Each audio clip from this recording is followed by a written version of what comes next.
Hello, everyone. This is week 23 of my 52-week challenge to do a LinkedIn live stream every single week. I was supposed to have Florence Casuga on today, but she's dealing with the family emergency, so I'm sending prayers to her. Hope everything's okay with her. But I want to continue and talk about this important topic that we have today about mental health and passion projects. So if you're watching, leave it. Drop a comment so I'll say hi here. Yes. Hi, Michael. How are you doing today? So first of all, I want to talk about mental health and then tie that into passion projects to help sort of deal with and fight your mental health.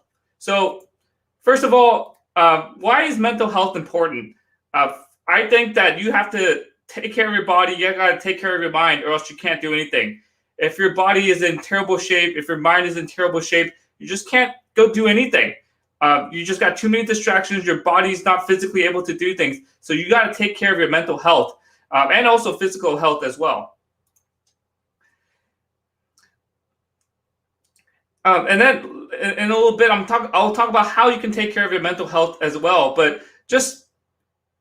especially right now with so many things going on, reach out to people, ask them, how are you feeling physically, mentally, emotionally? Go reach out to them and show them your support. And I think that's very important because a lot of people try to keep their emotions, try to keep their struggles or challenges to themselves.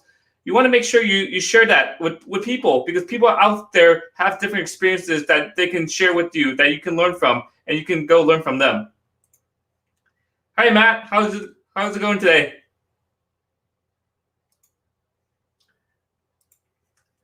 So now I want to take about how to take care of your mental health.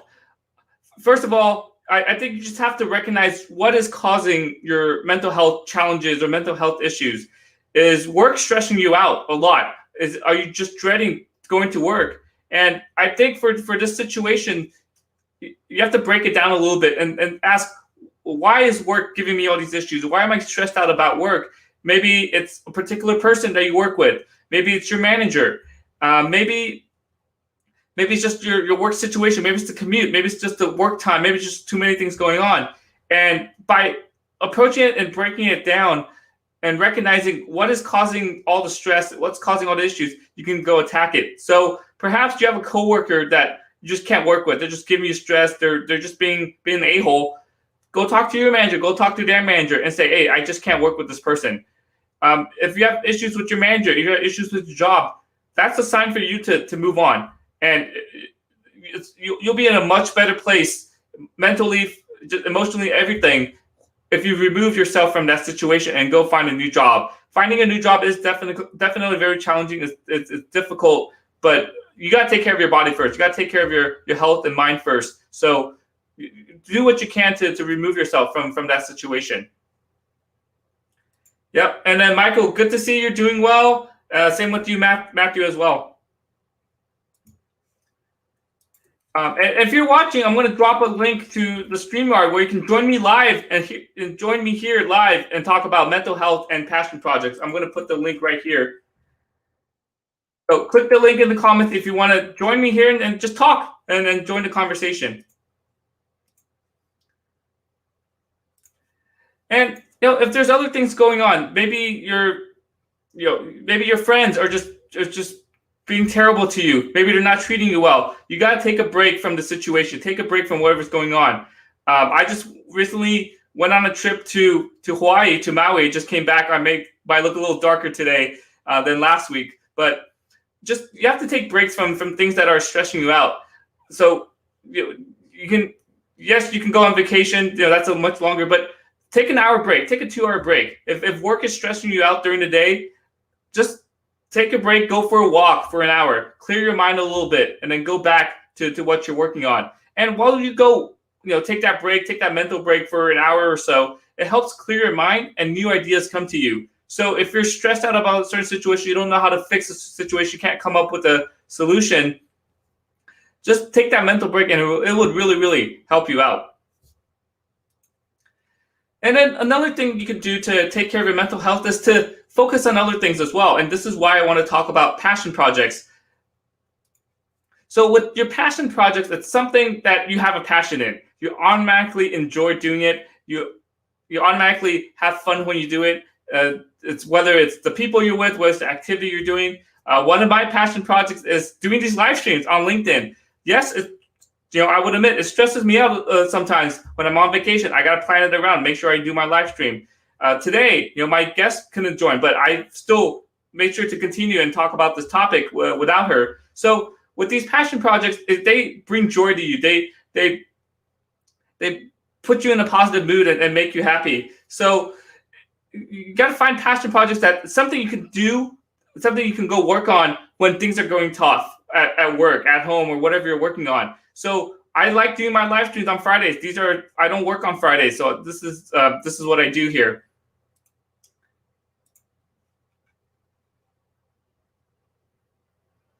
Yeah, Michael, that's definitely a terrible situation, and don't take any blame for yourself. You're doing the right thing.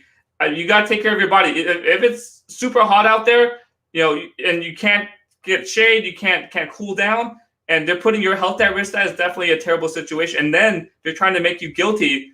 That is the worst. And I hope that you no longer work there. I hope you in a much better work environment now. So if you're in a terrible work environment, terrible work culture or work situation, go find something different. You got to take care of yourself first, right?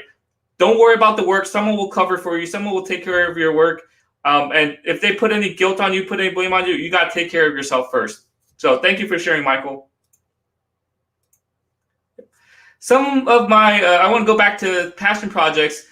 Some of my other passion projects include posting on LinkedIn where I'm engaging with other people, but I also enjoy learning languages. And I just, I'm a fluent speaker in Mandarin and English. I've taken Spanish in high school. I've been learning Spanish for the last at least 4 or 5 years on Duolingo. I picked up Vietnamese over the past few years, and I'm learning Cantonese right now. And learning languages brings me joy because when I speak it to someone who is a native speaker, and it just helps brighten up their day as well. When someone when someone makes an effort to learn your language and speak it to you, it goes a really long way. And I've been able to even build connections and relationships with people who work at the supermarket just because I started speaking Spanish to them. I have a great relationship with my neighbor, and I speak Spanish with them. I use this as an opportunity to practice. So when you work on these passion projects, yes, it brings joy to yourself and it makes you happy. Also think about who it affects as well. With my LinkedIn live streams, I have all these comments coming in. I have all these people who watch my live streams and give me support, but they also benefit from it. They learn from live streams, from what I share. So, think your passion projects can also help people, and I think that's another great way to look at it as well.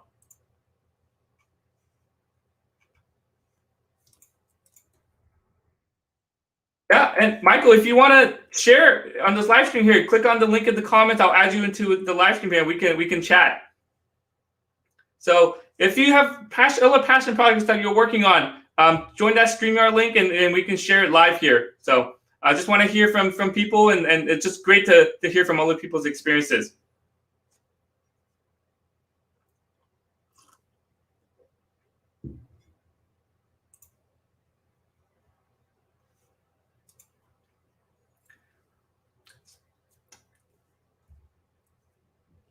I also have a couple topics that I saved to share from Florence's expertise. She calls herself a chief happiness officer. Oh, actually, yes, Michael, just click on the link in the comments. There's the StreamYard link, and it just opens in your browser. It's basically just like Zoom. So just turn on your microphone, turn on your camera, and that's it here. So I'll do all the work on the back end here. So yeah, Michael, you can just I just, if you're joining the live stream, you can click on the comments, and I just dropped a few comments back with the StreamYard link. You can actually click that directly. Or if you prefer, I can DM you the link right now.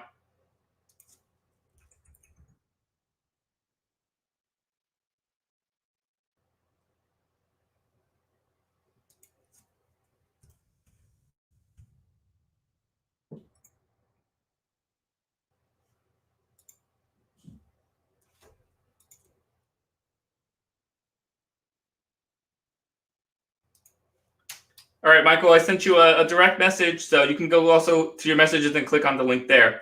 So while you join, I want to talk about what Florence's expertise is. She's a master networker. She's also a chief happiness officer. So there are a couple of topics I wanted to ask her about, but since she's not here, I still want to talk about it. First thing here is how to build relationships. And the key to building relationships is first give and don't take first. So what I like to do on LinkedIn, this is why I enjoy building relationships on LinkedIn. I put out content. I share my expertise. I share my knowledge. I share my experiences. I don't go out directly and just say, oh, here, go buy my services. Go get on a coaching call. I put myself out there first and share my content out there. And with building relationships, it doesn't happen overnight. It takes time. So what I really like to do is send messages to people that I haven't talked to in a while. A great way to do that on LinkedIn is you can see when someone has a new job or just graduated from school or even their birthday. I always make an effort to send them a personalized message and just say, hey, happy birthday. I hope you have a really great day and talk to you soon. So you just put a simple message like that and that'll help build relationships. Another way to take it the next step further is to get on a Zoom call, get on a phone call, or even meet in person if you're comfortable with doing that. By just having that one-on-one interaction in person or with audio and video, it just helps go a lot more further. With all the live streams I've had so far, it's just been great building those relationships because I spend the 30-minute live stream and just talking to my guests, getting to know them a little better, asking them questions, both of us sharing our insights there. So it's very important to build relationships. And don't look at it as a transactional thing. Think of it as this is something long-term. And if I ever need help from that person, I can always go reach out to them in the future, or they can reach out to me as well. So always be in that giving type of mindset rather than a taking mindset as well. So, Michael, you have any luck joining the live stream yet?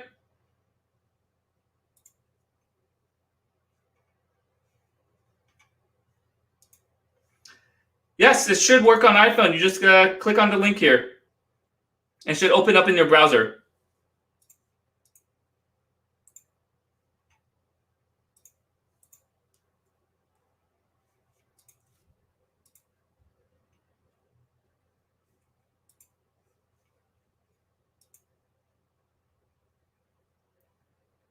Okay, while Michael figures out the link here, I'll talk about the other topic I wanted to talk about with Florence.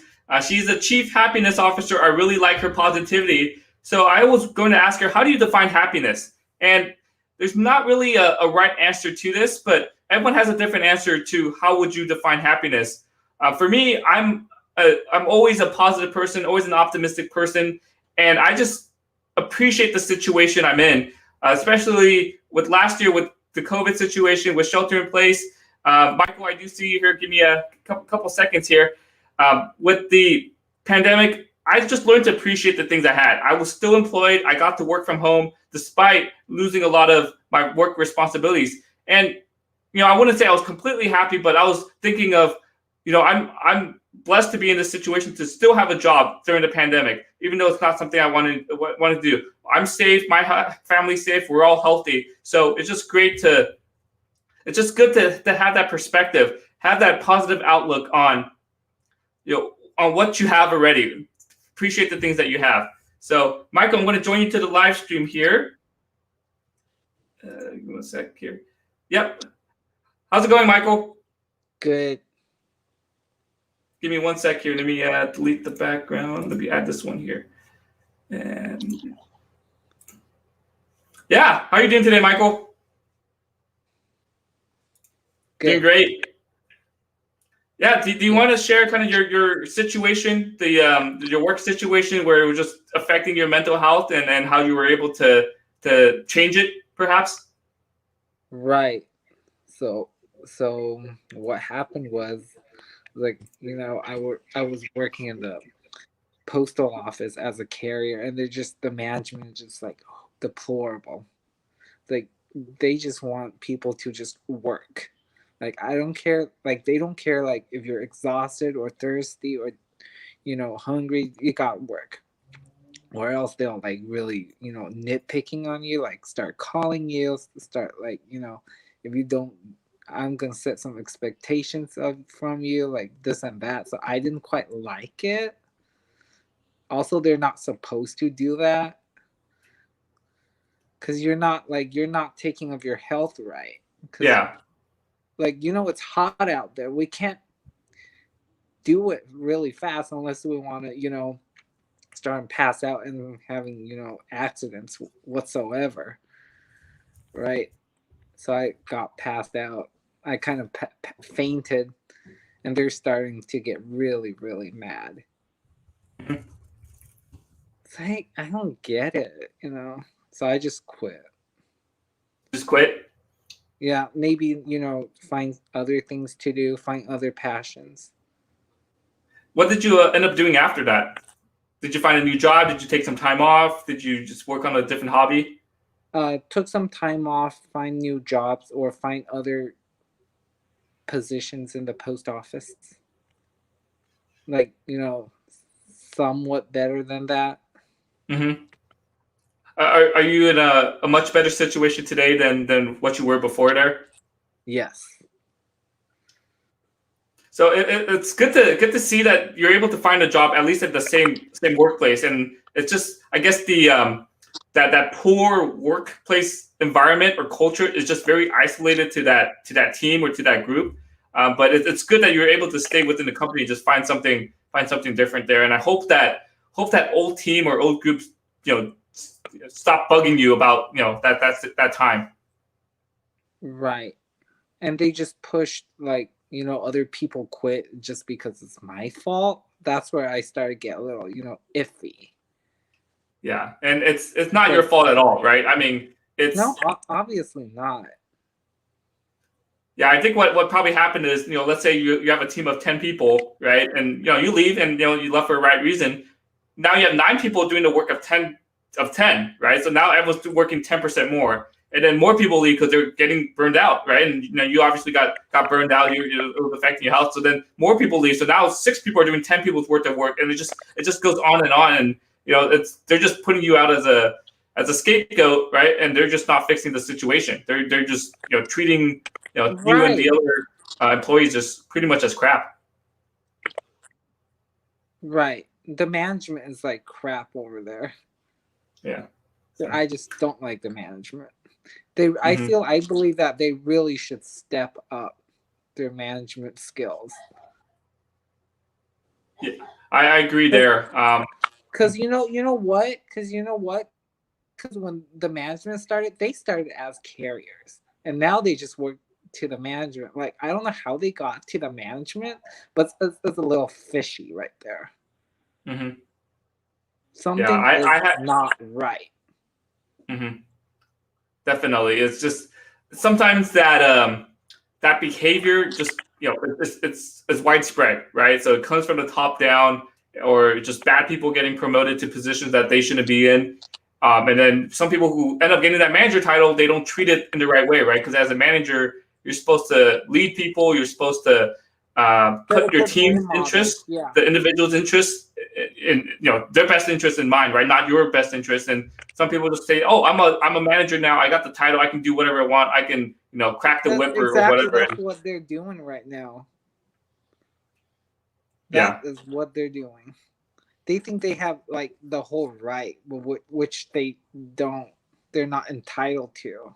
hmm, yeah, I see what you mean there. So I'm like, bye. If you Yeah, can't treat me right, I will just bye.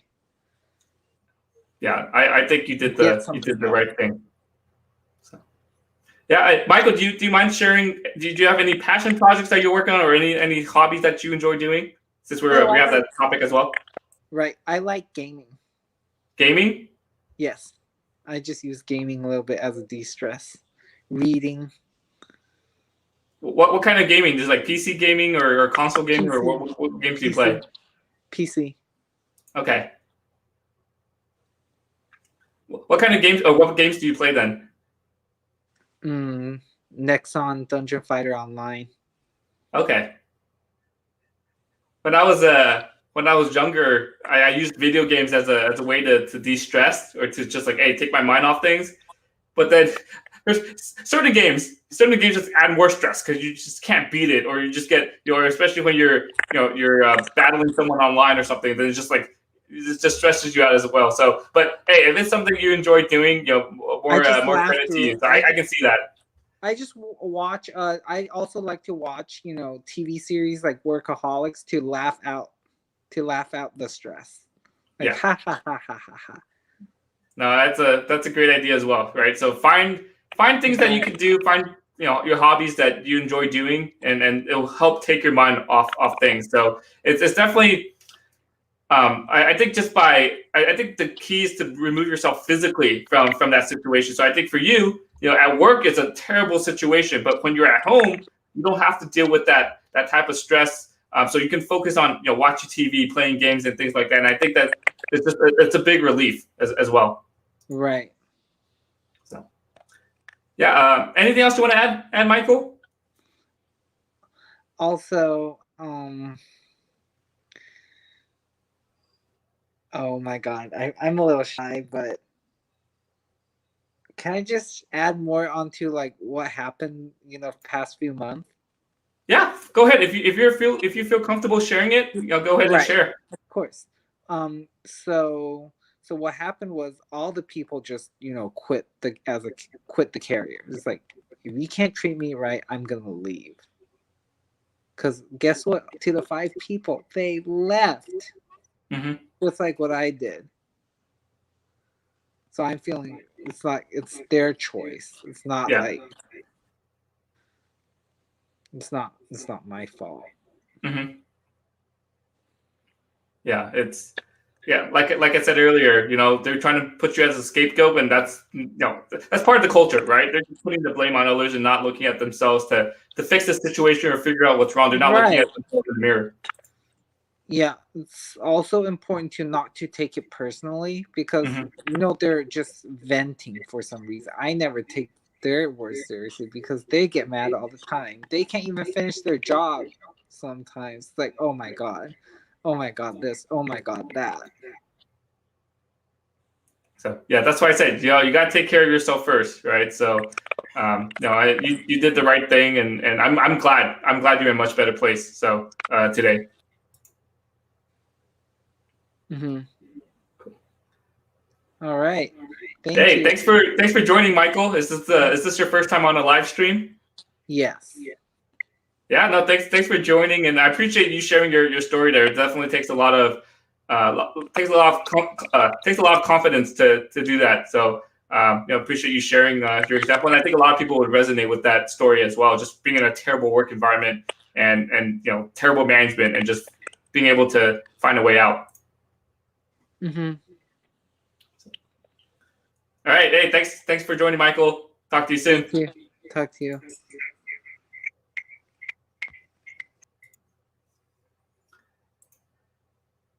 All right. Thank you, Michael, so much for joining. Thank you for sharing your story there. This is gonna wrap up my LinkedIn Live here. This is week number 23. I'm excited for next week. I have week number 24. I'm bringing on 2 of my former coworkers. They're two of my former coworkers. They both left the company to pursue other passions, and just great to talk to 2 friends again. And they're both one was former military, one just joined the military, and just great to hear the story. And we'll be talking about personal development as well as overcoming challenges as well. So I'm excited for that. And 2 weeks from now, June 18th, is my 25th LinkedIn Live. I'm going to do a special event there, and more details to come on that. So thank you, everyone, for watching this live stream. Thank you so much, Michael, for sharing your story and being vulnerable and just sharing how you're able to leave a terrible work environment. So thank you for that. So again, thanks, everyone, for joining. Talk to you all soon, and have a great weekend.